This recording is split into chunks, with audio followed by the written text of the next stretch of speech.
Good morning. I'm Sandy Walden from Serenity, your Master Grief Coach and Master Grief Coach Trainer.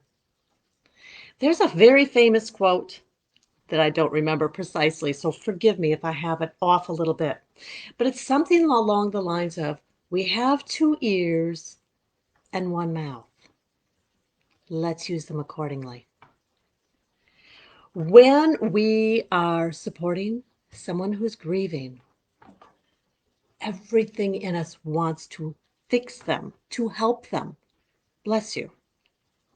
There is something very special about you, caring enough to try to want to make the situation better. But the one who is grieving can't be fixed. They need to grieve and to heal. I'm reminded again and again and again, and it's certainly been my experience and that of my clients I work with, that we need to tell our stories. We need to tell our stories of loss, how it unfolded. Perhaps the person was very ill for a long time. Maybe it was sudden, unexpected. It could have been an accident. It could have been, as like my son, suicide. It could have been so many things. That might be where they start. Maybe they start many, many years ago. But we need to tell our stories.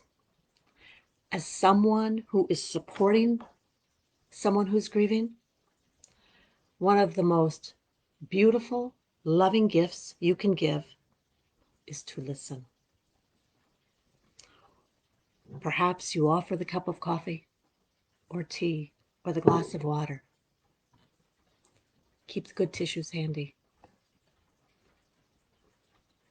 The person you care about may go on and on and on. They may repeat themselves, and they may not be aware they're repeating themselves. It's all part of the process. It's something we need to do. We need to tell our story until we don't anymore. It's not unusual at all for grievers to be told, let's talk about something that makes you feel better, to distract you. And that hurts.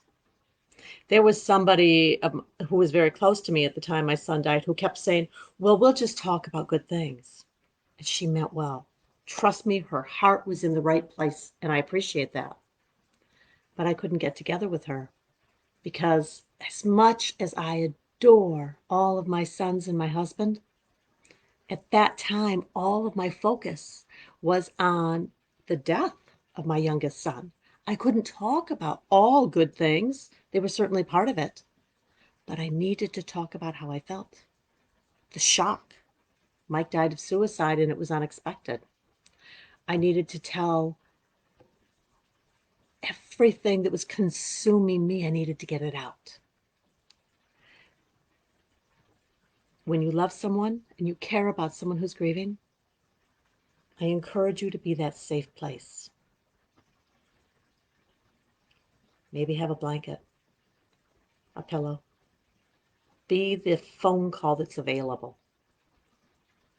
Maybe send a text or a card. Let them know that you care about them and that you're listening. You're not required to come up with the language to fix this because it can't be fixed. There are a few things you can say. I'm sorry.